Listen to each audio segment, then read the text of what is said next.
In our world lead, the Brits are now pointing fingers, blaming Russia for poisoning a former spy with a nerve agent. But the White House is not calling out Russia yet, at least not by name, even though they are standing by Great Britain. Take a listen to Prime Minister Theresa May. It is highly likely that Russia was responsible for the act against Sergei and Yulia Skripal. Mr. Speaker, there are therefore only two plausible explanations. Either this was a direct act by the Russian state against our country, or the Russian government lost control of its potentially catastrophically damaging nerve agent.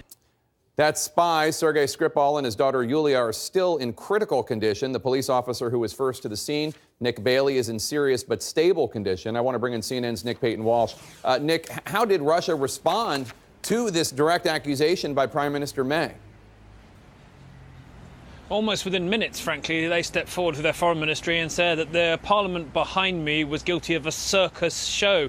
Very dismissive, as we've heard, frankly, from the start. But Theresa May, startling, I must tell you, in the level of detail she provided and quite how forthright she was in calling Russia out, saying that a military-grade nerve agent called Novichok was to blame. That's something that in the past the Soviets have been accused of creating in the 70s to get around various chemical weapons treaties they created. It's pretty hard to detect, but she went on to basically give them a choice. Either you accept that you've lost control of the most dangerous part of your chemical weapons stockpile and let UN inspectors effectively in to secure that, or you're basically admitting you ordered this, you carried this out. And in the event of the second choice, then on Wednesday the UK will work out what measures it will take, and she said they'd be pretty severe, for what she called the unlawful use of force of the state against the United Kingdom. That's probably a legal term chosen specifically, and that might suggest they're heading towards NATO, Article 5, the collective security part of that alliance, or maybe even the United Nations for further responses. But it was startling, frankly,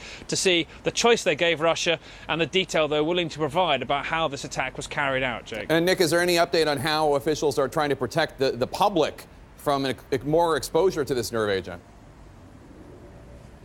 You know, it's baffling, really. It was Wednesday last week they said they knew what specific nerve agent was used, but it took until yesterday for health authorities to tell people who'd been in the pub or the Italian restaurant where we've seen contamination from this nerve agent, to tell them to launder all of their clothes and clean themselves down with baby wipes. That's left many people deeply perturbed, whether or not the British government fully understood the scale of the risk there, or quite what else has been going on to result in this odd timeline of advice, and the military coming in a full 5 days after the event to clean up some of the items left behind.